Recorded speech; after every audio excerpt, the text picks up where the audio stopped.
Hey, what's up? This is Adam from FATMMA.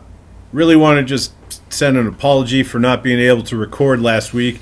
We had a major failure hard drive wise, and we couldn't repair it. We didn't have a backup, and we learned from that experience, and we do have backups now, and we're gonna do our best to bring you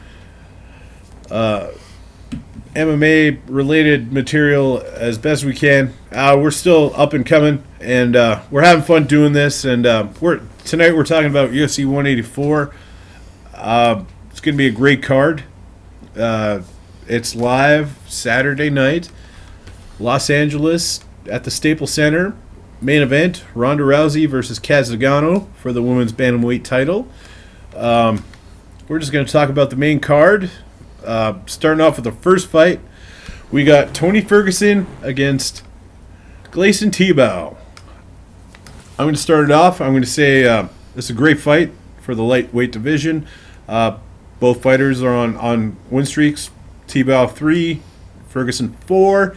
I'm going to go with Ferguson's going to keep the drive going. Tebow has a tendency to get streaks going but never really finish them. Ferguson's going to use Tebow as a stepping stone to move up in the division. It's going to be a great fight to start off the card. I'm looking for Ferguson by decision. James, what do you think? Well, with the first fight, it's definitely going to be pretty interesting. Both are pretty great on the feet. Both are pretty good on the ground. But I'm going to give him the edge to Gleison Tebow. I think he's just going to be able to Tebow him in the face, whatever Tebow does. I forgot. I don't watch his videos in a while. Billy Blanks knows for sure. Billy Blanks. Exactly. So I'm going to say Tebow is probably going to win via submission. It's going to be hard to predict submission, but I'll go with the most common that he's probably going to go. And that's going to be a rear neck choke second round. What about you, Brett? You know what? I don't think Tony Ferguson is a bad fight for Gleison Tebow at all. I just don't think he's anything new for Gleison Tebow. He's faced it all. He's faced a lot of tough guys. This ain't his first dance with a guy with the same kind of skill set. When Tebow wants, he's a powerful striker. I do believe he's going to be able to hit a lot harder than Ferguson, and I think he's going to be able to capsize him, no problem. A couple punches in the face. Maybe take him down, catch a submission, or beat the crap out of him until the referee saves his life. I am also picking Tebow. I do believe this fight will end in the second round, and if it doesn't, well then, I mean, I'd be a monkey because, the only way I can see it is if Ferguson fights a perfect fight. And I don't know if Tebow's going to allow him to do this. Tebow's aggressive. He wins this fight. So there you have it.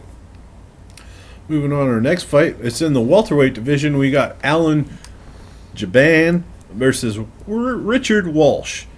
Now, both fighters, this is their third fight in the UFC.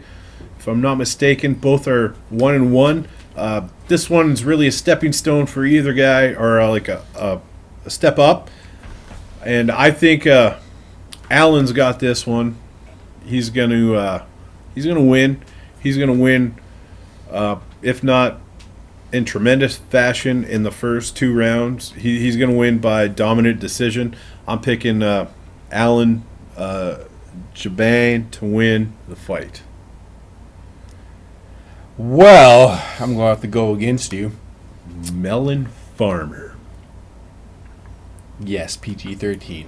I'm going to be going for Richard Walsh. I'm not going to say this fight's going to be anything spectacular. I'm just going to say it's going to be a 3-rounder. It's either going to be UNAM or split, but I'm going to say it's closer to the UNAM. Brett? Oh, I'm Allen all the way, man. I like Jaban in this fight. I think he's great. I don't know. I see a lot of potential in him, and I do believe he wants to get into that top 10 just a little more than Walsh. He's going to put it together. Does he finish Walsh? Hard to say. Is he capable of it? Oh, absolutely. But just to be on the safe side of things, I'm going to pick Allen by decision. I do believe he's going to best him all 3 rounds. Richard Walsh is not the one who's going to be jumping into any title spot, in my opinion. If he prove me wrong, man, prove me wrong. I will. But Ellenberger is absolutely out there. He's in. He's got this. I have a feeling about this guy. I like him. Also, he carries himself very well. That's one of the reasons attitude is everything. Ladies and gentlemen, we all know this. Ding! Dong. So with that being said, our third fight coming up is going to be Jake Ellenberger versus Josh Koscheck. I'm going to start this off by saying both are on a 3-fight losing spree.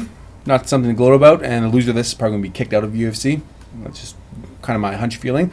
It's going to be whoever connects first is going to pretty much be on the ground. But I'm going to give the edge to Josh Koscheck. I think his striking is a little more technical, a little more crisp versus Jake Ellenberger, where he's more brawler type. Brutish power. Yeah, he just likes throwing. He knows he can throw a fucking heavy punch, so that's what he does. So I'm going to say Josh Koscheck is going to be winning. And UNAM. Well, I'm going to have to disagree with you because I don't like your shirt. This is a 3-fight losing streak on both ends, like you said. But I call it a shit streak, and I think Ellenberger is going to end his before Koscheck does.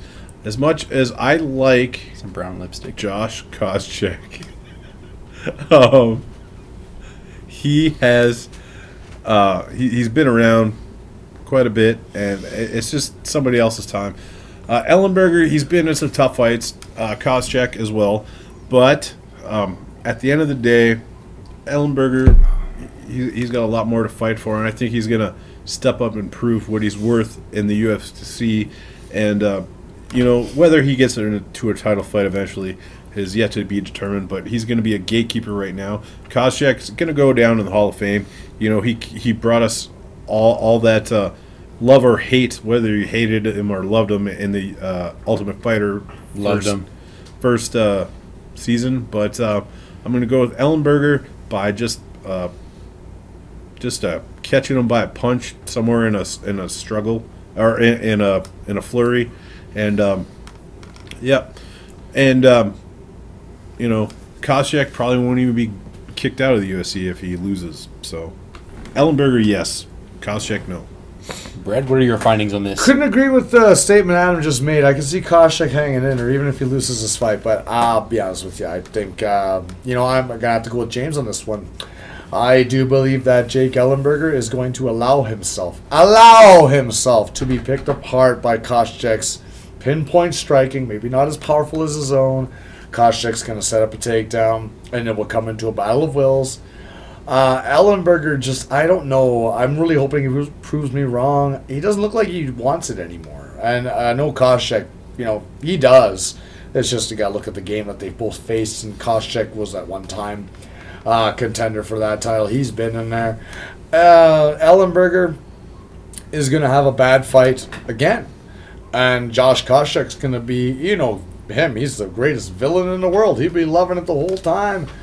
Ellenberger needs to finish this fight. If he doesn't, Josh Koscheck's going to take him right to a decision. Or, I wouldn't even be surprised if a finish, but I'm taking Josh Koscheck by unanimous decision, even if he's got to take this guy down and make him lose every ounce of confidence he's got for the whole 3 rounds. Josh Koscheck takes this fight. You're going to say it's more kind of like Paul Daly? What happened with there? Well, I give Ellenberger a little more credit than Paul Daly because I don't think Ellenberger's the kind of guy to punch somebody after a fight is already done. Alrighty, well, we're going to move on to our co-main event. This is really going to set up what's going to this is going to shake up the women's bantamweight division, depending on who wins or loses. We have Raquel Pennington against Holly Holm, who's making her UFC debut, by the way. I'm looking at this fight, and if I were a betting man, I always go with the odds. And if I put $20 on Pennington, I got a lot more to gain from that. She's a mixed martial artist. Holly Holm, she is a hell of a striker, kickboxer. She's a great martial artist, but is she a mixed martial artist? That's yet to be determined. I think Pennington's got some tricks up her sleeve that are really going to surprise her, and I'm picking Pennington. A lot of people are going to disagree with me, but I got Pennington by decision or some slick submission in the second round. Well, I'm going to be the one person who disagrees with you here. I'm going to have to go with Holly Holm. I think she's probably going to end in the first. I think she's going to just catch her off with a couple crisp strikes, and from there it's just going to be nights, and it's going to be stopped by a ref in the first round, probably near like the end of it. And I'm picking Holly Holm first round TKO around the 4-minute mark. Brett? Well, I actually have to disagree with Adam in one sense, not in his prediction. I don't think it's off the charts to pick Pennington in this fight. I'm also going with Pennington. I don't think that's a bad decision at all. Holly Holm, great striker. You know what? Yeah, she's gonna have to land. I mean, we're talking about world-class boxing. We're talking about championship boxing. This is one of those kinds of fights where, if I could be blunt, I do think they brought Holly Holm in to be able to fight with Ronda Rousey, and I think that Pennington is the stepping stone to that. This is wrong.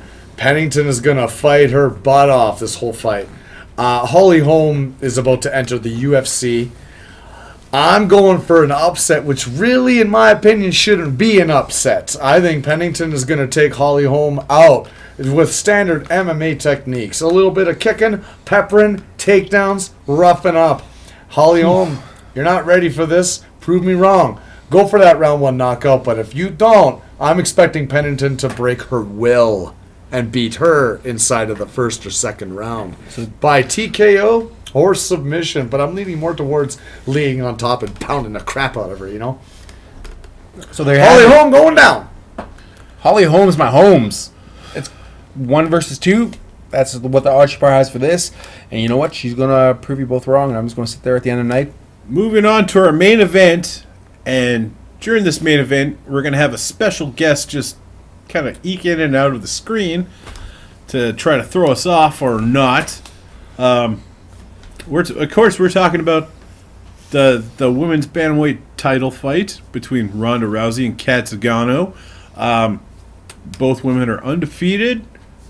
Cat Zingano's 9-0. Ronda Rousey's 10-0. Ronda Rousey has been a champion since she just stepped into the division and took over in Strikeforce, and she's been doing nothing but great things in and outside of the octagon. A lot of people might disagree right now with her little tussle with Ariane Celeste, you know, with the whole ring girl thing, but that Ariane's my ex-wife, and I really don't have an opinion on.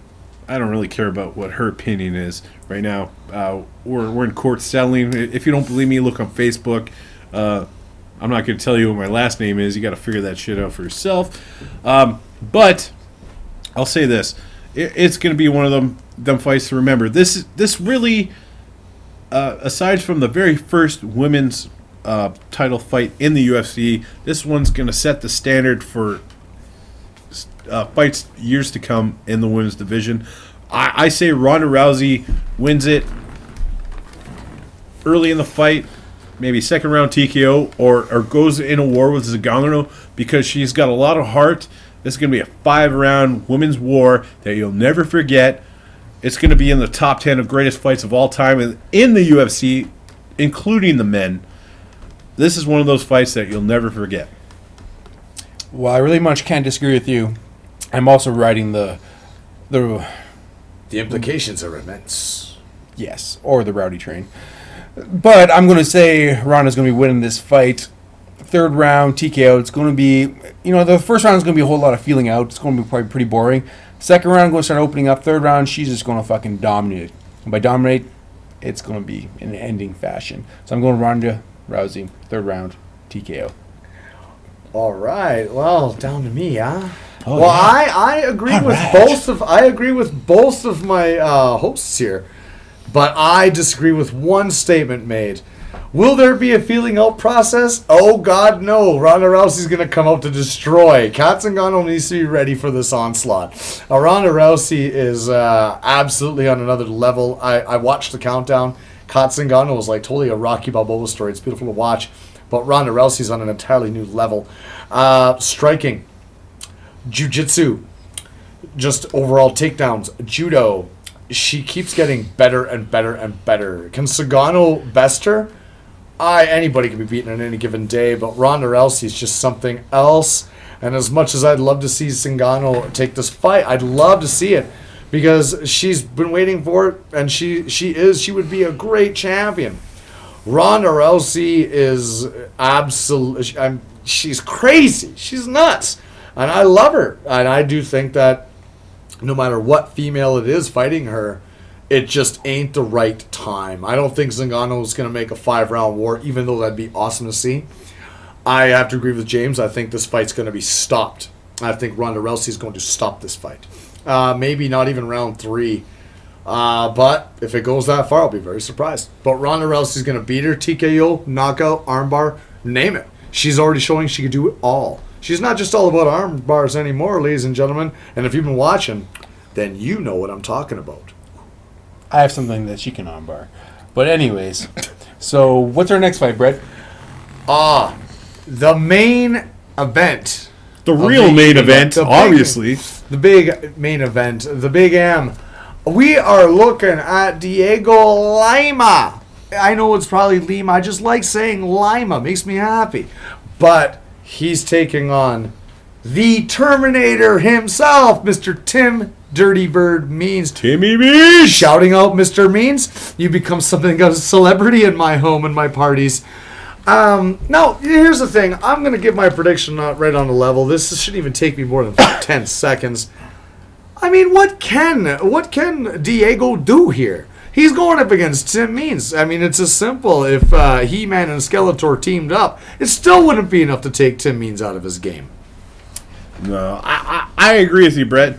I think Tim Means, his record speaks for itself. 22 wins, 6 just, somebody forced him to have a win that day, and then 1 no contest. No contest meaning there was no challenge. Tim Means just like, let this guy. There was no contest in the fight, but the 6 losses. I honestly, I think he was just like, you know what, I'm in a giving mood. I'll let this guy win today. You want other people to get into the sport. Yeah, like a couple bucks. Tim Means is mercy fights. Yeah, he doesn't want to be the type of guy to hang on to the streak, onto a winning streak, like the Undertaker, and then just have everybody sit there and be shocked when he loses. He wants to, just kind of. But if you look at his record, that's phenomenal for a professional record, and not be recognized for it. Tim Means is a hell of a competitor. We enjoy watching his fights, and we hope you guys do too. And yeah, we are all looking for Tim Means to beat Diego Lima. It's going to be 11-3.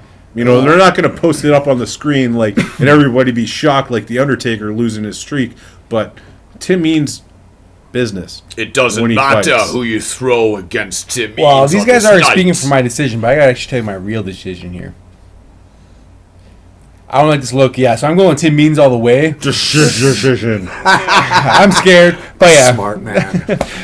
Tim Means all the way. I mean, RoboCop the Terminator, Tim Means. Isn't it just like, isn't that just how it is? I mean, you got He-Man, you got Spider-Man, Superman, and Tim Means. I know what Tim Means, and Tim Means business. Diego Lima. See you later, man. You know what? There's nothing you can do on this night to take out Tim Dirty Bird Means. Shit. And this has been our 4th episode, technically, but 3rd episode. It's our 3rd. But I just want to say thank you for taking the time to sit here and watching us. If you like what we're doing, subscribe. If you want to hear more, just let us know. Drop comments. Follow us on Facebook. All that sweet stuff. And we'll talk to you guys. He's totally right. I got a shout out too. Thank you for watching, everybody. That's so cool. I love working with these guys. I love working for all of you. We'll see you next time. We're going to be talking about Pettis and Dos Anjos. Ooh, that's a good matchup. So with that being said, have a good night, guys. And thank you for watching FATMMA. Signing Have a good out. night.